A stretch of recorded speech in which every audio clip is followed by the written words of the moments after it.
आप क्या कर रहे हो और हम क्या करवाना चाह रहे हैं।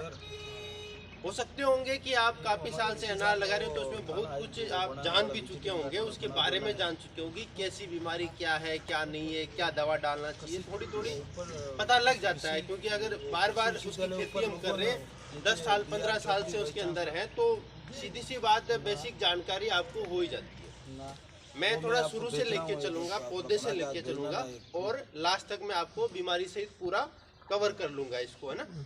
तो सबसे पहले बात है पौधों की।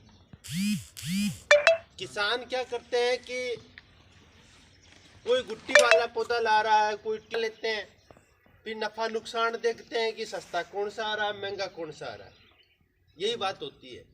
देखिए, क्योंकि पौधों में बीमारियां बहुत आ रही है, यह आपको भी पता है।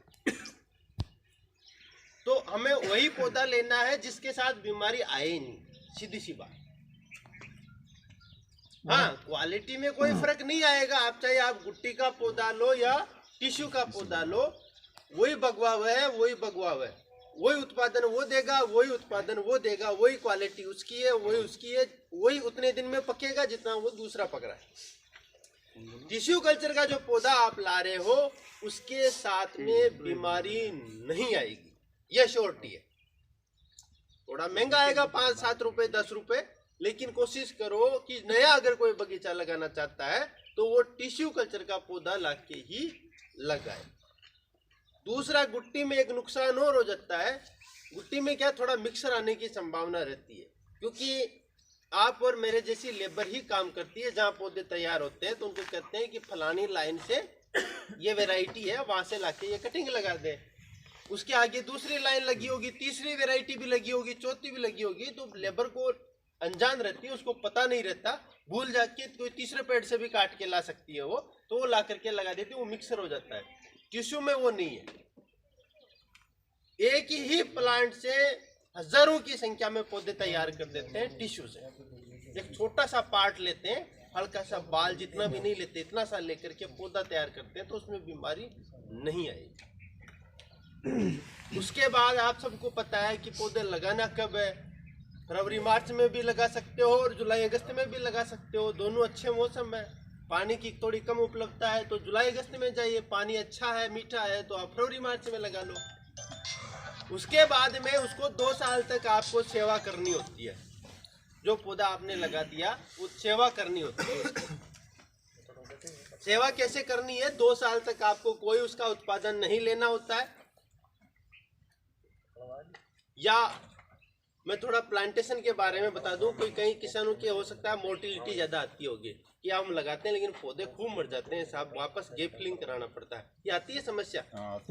हाँ, उसके लिए मैं थोड़ा बता दूं आपको कि थोड़ा सा हमारा तरीका बदलना पड़ेगा पौधे लगाने का। अभी आप क्या कर रहे हो, आप क्या करते हो, पौधा लाते हो, खड्डा खोदते हो, लगाते हो और उसके बाद पानी छोड़ देते हो।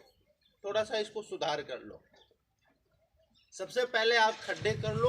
जो हम खाद उर्वरक बताते हैं कि इतना गोबर का खाद डाल दो, 15 किलो 10 किलो DAP डाल दो, SSP डाल दो, जिप्सम डाल दो। उदई की समस्या है तो वो दानेदार पिप्रोलिन आती है, वो डाल दो। फिर गड्ढे को आप मिक्स करके उसको भर दो, फिर उसके अंदर पानी डालो। आप यहाँ पानी डालने का मतलब ये हुआ कि जो गर्मी थी खाद की, एक तो वो शांत हो जाए, दूसरा जो आपने खाद डाला या मिट्टी जो डाली है वो जो पोलार रहती है खेत के अंदर वो बैठ जाएगी नीचे। उसके बाद उस खड्डे के बीचों बीच में उतनी ही मिट्टी का खड्डा करना है जितना आपके पौधे के नीचे पॉलीथीन में जो मिट्टी आती है ना, बस उतना ही खड्डा करके पौधे को लगा के चारों तरफ से अच्छे से दबा दो और तुरंत पानी पिलाओ। तो ये जो मरने वाली समस्या है ना, पौधा नया नया लगाते हो, मोटिलिटी बहुत ज़्यादा आती है, गैप फिलिंग करनी पड़ती है, इस समस्या का आपका समाधान हो जाएगा और काफ़ी पैसा बचेगा इसमें। उसके बाद में आपको 2 साल तक उसकी सेवा करनी और कुछ नहीं लेना। जैसे बच्चे को पालते हैं ना, छोटा बच्चा होता है, वैसे उसको पालना होता है। कोशिश ये करना है कि जब आपका पौधा नीचे से शाखा लेना स्टार्ट करे तो ये 3 या 4 शाखा को लेके चले, इसके अलावा जो भी शाखाएं हैं उसको हटा दो। कंजूसाई मत करो कि मैं 5 शाखा ले लूं, 7 ले लूं, 8 ले लूं। तीन कोशिश करो फिर भी था कि यहाँ जिज्ञासा हो कि नहीं 300 तो कहाँ, ये लो 4 तो ले लो, तो ले लो 4 से ज्यादा शाखा नहीं लेना है। 3 से 4 शाखा पे पौधे को चलने दो, लगभग आधा मीटर तक वो शाखाएं आने दो 3 से 4। उसके बाद उनसे जो शाखाएं निकल रही है 4 की 8 हो जाएगी, 8 की 12, वो जो 16 हो जाएगी। ऐसे शाखा को बढ़ने दो उसके ऊपर। इसके अलावा जमीन पे कोई शाखा लेट रही है उसको हटा दो। कोई किसी में बीमारी आ रही है उसको हटा दो। कोई टेढ़ी मेढ़ी है उसको हटा दो। ये ट्रेनिंग प्रूनिंग आपको बराबर करते रहना और पौधे को गोल कर बना के रखना। दूरी आपको हो सकता है सही लगा रहे होंगे 3 बाई 4 मीटर की दूरी पे पौधे लगाते हैं इसका, है ना। कतार से कतार की दूरी 4 मीटर और पौधे से पौधे की दूरी 3 मीटर रखते हैं। कुछ किसान ज्यादा भी कर सकते हैं क्योंकि वो रोटोवेटर वगैरह चलाने से बढ़ा देते हैं, उसमें कोई दिक्कत नहीं, थोड़ा बहुत बढ़ा लो, कोई उसमें दिक्कत वाली बात है नहीं। उसके बाद में तीसरी साल आपको उसमें उत्पादन लेना होता है। उत्पादन लेने के लिए आप क्या करते हो, उसको स्ट्रेस में लाते हो, पत्ते झाड़ते हो इथ्रेल का स्प्रे करके। वो पत्ते झाड़ने का आपको सिर्फ इतना ही पता है कि बस इसके पत्ता झाड़ना है, फिर हमें फाल लेना है। थोड़ा उसका आपको साइंस समझनी पड़ेगी कि अनार में क्या होता है, ये झाड़ी है और साल भर इसके फूल आते रहते हैं। हम पौधे को स्ट्रेस में इसलिए ले जाते हैं कि एक साथ पूरा फ्रूटिंग आ जाए, तो उसके लिए नेचुरल स्ट्रेस भी जा सकता है और बाद में इथ्रेल का भी स्प्रे। कई किसान क्या करते हैं 1.5 ml कर देते हैं, 2 ml इथ्रेल का भी स्प्रे कर लेते हैं। कोई 2 दिन में ही वापस रिपीट करके वापस 2 ml का स्प्रे कर दे, उससे नुकसान होता है। इथ्रेल है क्या, थोड़ा उसको समझना कोशिश करना। इथ्रेल एक पकाने वाला हार्मोन होता है, केला पकाते हैं, आम पकाते हैं, वो पकाने वाला यह हार्मोन है।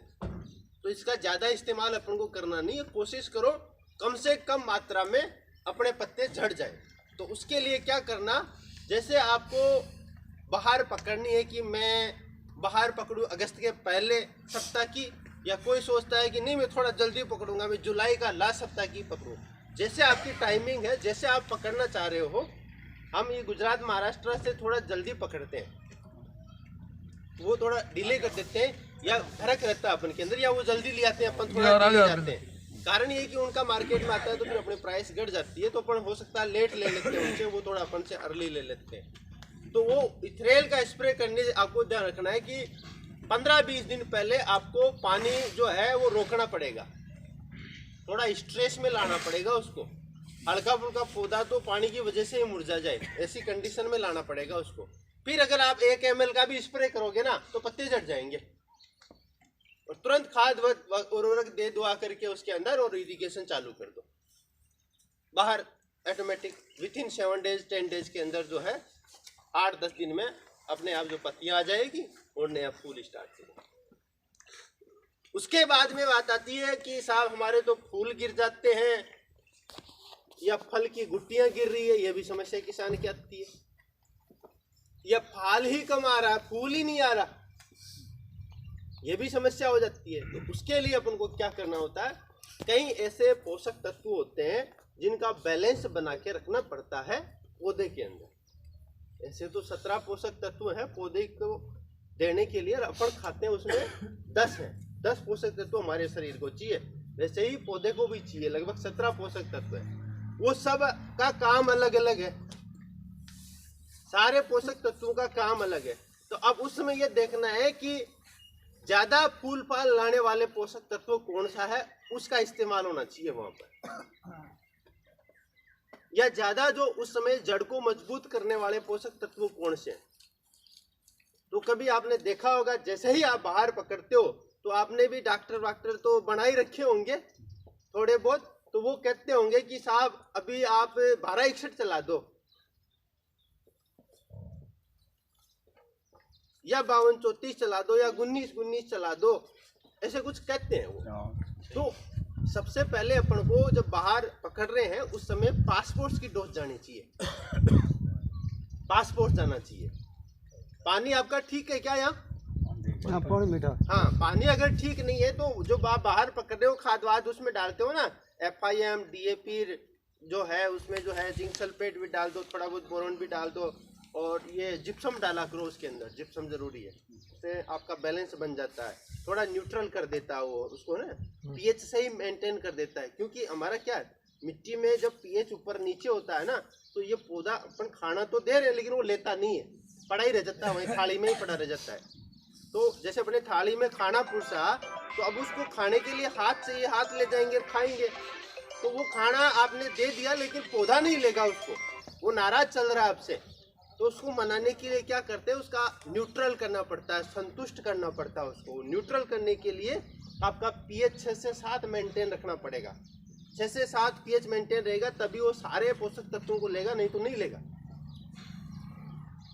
और वो पोषक तत्व न्यूट्रल पे ही काम करेंगे, लेंगे वो पौधा, नहीं तो वो काम ही नहीं करेगा, फिर उसकी डेफिशिएंसी दिखेगी उसके ऊपर। तो उस समय आप पासपोर्ट्स की डोज दो, कोशिश करो उसमें आप 1261 चलाओ शुरू के, 1 महीने तक चलाओ, हर 1 दिन छोड़ के या 2 दिन छोड़ के अल्टरनेट, जब आपका इरिगेशन लगे, अगर हर अल्टरनेट दिन पे आप आधा घंटा 1 घंटा चल रहा हो तो 1 दिन छोड़ के 1 दिन दो, आप अगर 2 दिन छोड़ के 1 बार दे रहे हो तो फिर देना वो मैं बता रहा हूँ। अब आपको देना कैसे है, लगभग 1 बार में आपके प्लांट के पास में उस पोषक तत्व की 3 से 4 ग्राम मात्रा चली जाए। कैलकुलेट कर लेना आप कि मेरे इतने पौधे हैं तो इतनी मात्रा जाएगी, 3 से 4 ग्राम मात्रा एक पौधे के पास 1 बार चली जानी चाहिए। फिर 2 दिन छोड़ के वापस हुई, फिर वापस वही 2-2 दिन के या 1-1 दिन पे, जैसे आप पानी दे रहे हो ना उस हिसाब से देते रहना, उसमें ही चलाते रहना। उसके बाद 1 महीने तक ये प्रैक्टिस चलेगी। उसके बाद में फिर जो है 19-19 चला दो, 1 महीने तक ये चलेगा। उसके बाद में फिर 52-34 चलेगा, 0-52-34, वो भी 1 महीने तक चलेगा। फिर उसके बाद में लास्ट में आपका आता है कि अब साहब महीना भर ही बचा है, अब तो हमारे फल टूटेंगे और मार्केट में जाएंगे, तो अब थोड़ा कलर वलर भी बनना चाहिए, थोड़ी शाइनिंग वाइनिंग आनी चाहिए पौधे के ऊपर। तो फिर उस वक्त हम ये कहते हैं कि अब आप 0050 को चलाओ। पोटाश क्या करता है, पौधे में कलर लाता है, शाइनिंग लाता है और जो रोग से लड़ने की क्षमता पैदा करता है पौधे के अंदर, कि वो रोग से लड़ सके, ऐसी क्षमता उसमें पैदा करेगा पोटाश। तो फिर हम कहते हैं कि आप 0050 जड़ में भी चला दो और आप 5 से 8 ग्राम मात्रा लेकर के पर लीटर स्प्रे भी कर दो। उस वक्त हम ये भी कहेंगे कैल्शियम नाइट्रेट की 2 डोज यहाँ पर डाल दो, 10-10 किलो पर हेक्टेयर के हिसाब से 2 बार में 15-15 दिन के अंतराल में। लास्ट के महीने की बात कर रहा हूँ जब आपको तोड़ना होता है। ये तो आपके हो गए खाद और उर्वरक। उसके बाद में आता है किसानों की कई समस्या आती है कि फूल ड्रॉप हो रहा है या फ्रूटिंग ड्रॉप हो रहा है शुरू के अंदर। तो उसके अंदर आपको ये समझना पड़ेगा कि जिंक सल्फेट ये आपकी फूलों को बढ़ाता है और फूल से फल में बदलने की क्षमता को भी बढ़ाता है। कई बार तो फूल तो बोला लाग जाए लेकिन सारा ही नीचे गिर जाए। तो फूल से फल में बदलने की जो प्रक्रिया है ये जिंक सल्फेट करवाता है। तो हम इसीलिए कहते हैं कि शुरू में बाहर पकड़ते समय 2-3 स्प्रे जिंक सल्फेट और बोरेन को मारा करो 1-1 महीने के अंतराल, ताकि वो फ्रूट क्रैकिंग वाली जो समस्या आती है लास्ट में फटने वाली वो भी ना आए और ये वाला भी जो है आपका जो अच्छा फ्रूटिंग हो जाए। तो जिंक सल्फेट और बोरोन को आप फोलियर एप्लीकेशन में लो। मैं नहीं कहता कि आप जड़ में चलाओ, क्यों ये माइक्रो न्यूट्रेंट है, इसमें पौधे को बहुत कम मात्रा में आवश्यकता होती है। तो फोलियर एप्लीकेशन में आपका पैसा भी बचता है, ज्यादा डोज भी नहीं जाती है, बैलेंस बना रहता है। इस तरीके से आपको करना है। दूसरा, आपके पौधे पर जो फलों की संख्या है वो बराबर मेंटेन करके चलना है आपको। ज्यादा फल लगे तो ज्यादा खुश नहीं होना है, मात्रा बराबर रखना। 150 से 200 फल बहुत होते हैं एक पौधे के ऊपर, ज्यादा लालच मत करो, तब जाकर के उसकी साइज बढ़ेगी। अगर आप 400 फल लगा के बैठे हो किसी पौधे पर तो आप कहते हो कि मेरा ये 300 ग्राम का बन जाए, तो नहीं बनेगा। 150 से 200 फल बहुत होते हैं। आप कैलकुलेट कर लेना, अगर 200 फल है और 300 ग्राम का एक फल उतर जाता, मैं कहता हूँ 250 ग्राम का भी उतार लो, तो कैलकुलेट कर लो एक पौधे से कितनी पैदा आ रही है, कितना किलो उस पे उतर है। 20 से 30 किलो तक बहुत है। क्या चाहिए और आप 25 से 30 किलो एक पौधा आपको उत्पादन देगा, और क्या चाहिए अनार में आपको। लेकिन साइज को बढ़ाओ। आज का मार्केट सब क्वालिटी और साइज देखता है। अनार बाहर एक्सपोर्ट हो रहा है, एक राज्य से दूसरे राज्य में जा रहा है या अपने देश से दूसरे देश में जा रहा है, तो सब देश की अपनी अपनी एक इच्छा होती है कि हम तो 300 ग्राम का फल ही खरीदेंगे। कोई विदेश कहता है कि हम तो 250 ग्राम में भी काम चला लेंगे, कोई कहता है कि हम तो 400 ग्राम से नीचे लेंगे ही नहीं। तो वो क्वालिटी हमें बना के रखना है, साइज बनाओ और शाइनिंग अच्छी आनी चाहिए, कलर डेवलपमेंट अच्छा होना चाहिए। तो ये तब आएगा